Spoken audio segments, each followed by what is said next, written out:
Living with epilepsy means living with uncertainty. You never know when. You never know where. Maya learned to manage the uncertainty. She learned the protocols, the medications, the precautions.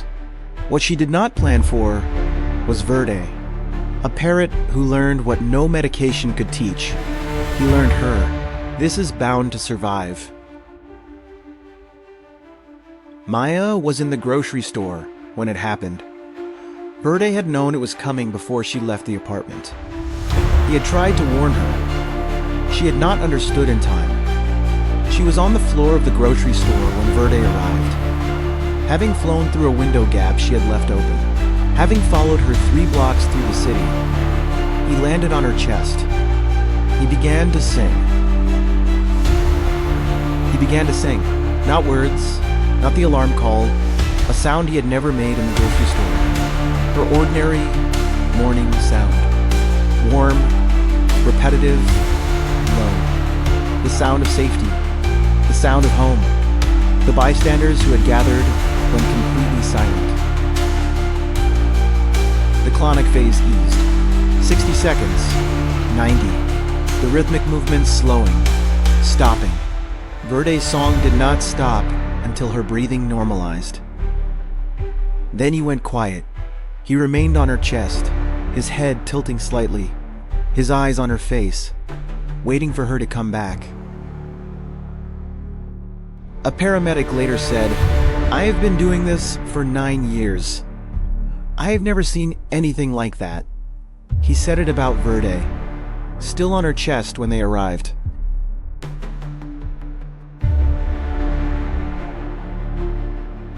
Maya was 25 years old. She had been diagnosed with epilepsy at 19. She had spent the years since learning what that meant for her life. She worked as a freelance illustrator from her apartment. She had chosen this deliberately, the independence, the control of her own space, the ability to lie down when she needed to. It meant medication, every day, twice a day, without exception. It meant not locking the bathroom door. It meant carrying a medical ID card. She had made her peace with this, not easily, not quickly, but completely. Verde had come into her life 2 years ago. A friend who worked at an avian rescue had brought him. She had said, "I think this one needs someone specific." Verde had looked at Maya from his carrier. Maya had looked back. She had said, "Yes." In the first months, Verde learned Maya the way birds learn their people. Her voice, her movements, her rhythms. He learned her well. And then he learned something else. Something her neurologist had not predicted and her medication could not replace. He learned her seizures. Not after, before. The first time he detected one coming, he had flown to her shoulder. He had pressed his face against her cheek. He had said, very quietly, "Senta, Senta." She had not understood. She had a seizure 7 minutes later. The second time, she understood. They built a protocol together. Not formally, gradually, through repetition and understanding. Stage 1. He stopped what he was doing and stared at her. His orange-ringed eyes fixed on her face, unblinking, intense. If she saw this and responded, sat down, moved to the sofa, he would stay close, and the seizure would come and pass safely. Stage 2. If she had not noticed Stage 1, he flew to her. He said, "Senta, Senta, Senta." Stage 3. If she was already losing awareness, he landed on her forearm. He bit gently but firmly the soft skin of her inner wrist. Not to hurt, to bring her back. It had worked 11 times. She had never hit her head. It was a Saturday morning in March. Maya needed eggs. The grocery store was on the corner 3 blocks. She checked the protocol. Medication taken, phone charged, medical ID and wallet. She told Verde, "I'll be back in 15 minutes.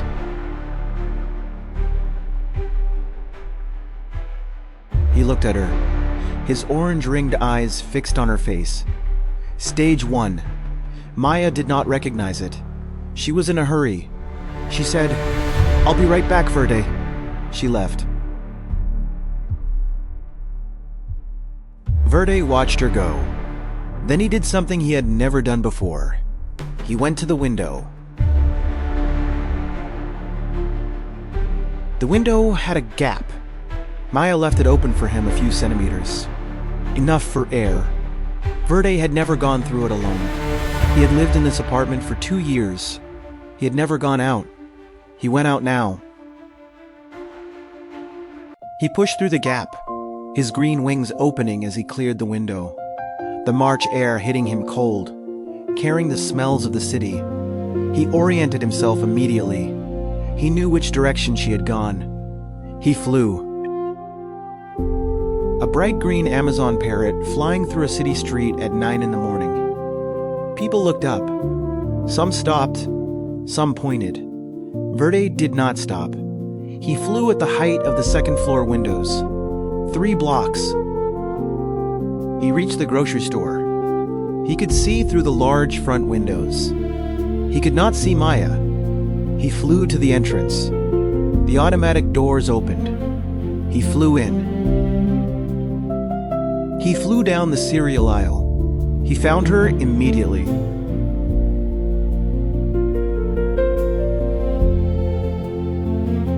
He landed on her chest, gently, his clawed feet finding her cream sweater without scratching.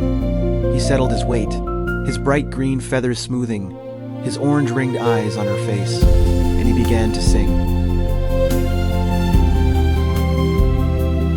When they moved Maya to the stretcher, Verde flew up. He circled once inside the store. He followed the stretcher to the ambulance doors. The doors closed. Verde was outside. A bright green parrot following an ambulance through city streets. Verde kept pace, his green wings against the gray March sky. People on the sidewalk stopped and looked up. Verde did not stop. He followed the ambulance 6 blocks to the hospital. He flew over the entrance. He found the hospital sign above the emergency department. He landed on it. He settled. He watched the doors. He stayed on that sign for 2 hours and 40 minutes. Every person who entered and exited passed below him. Word spread through the emergency department. The parrot who followed the ambulance. The same parrot on the sign, waiting. Maya came back fully in the 3rd hour. Her parents beside her. She was okay. She knew the protocol. She had been here before. She asked one question. She said, "Where is Verde?" Her mother looked at her father. Her father looked at a nurse who had just come in. The nurse smiled. She said, "He's outside." She said, "He's been waiting." She said, "He's been waiting."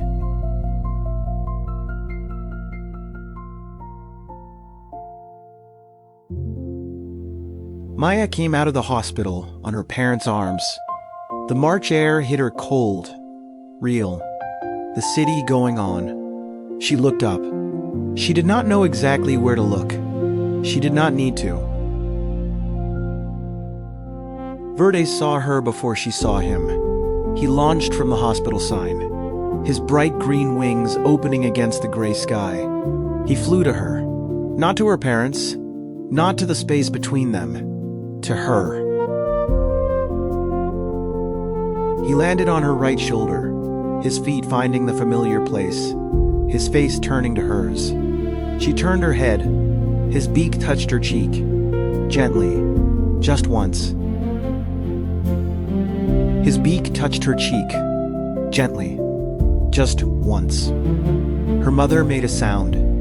Her father said nothing. Some things have no response. Some things have no response.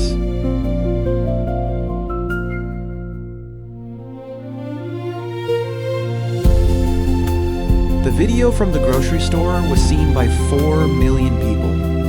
Comments from epilepsy support groups flooded in. People writing about their own animals, their own systems, their own Verde. Maya read every one. She said the same thing each time. You are not alone in this, and neither is your animal. Maya's neurologist added Verde's behavior to her care notes. Not officially, there was no category for it, but she wrote, "Patient has a parrot who detects pre-seizure states with apparent accuracy." She wrote, "Do not underestimate this." Maya did not underestimate it. She never had. Verde sits on her shoulder while she draws. He sits on the windowsill while she works. He sleeps on the perch beside her bed. He watches her, always. She does not lock the bathroom door. She does not drive. She carries her medical ID. She takes her medication twice a day, without exception, and she leaves the window open, always, just enough, for him.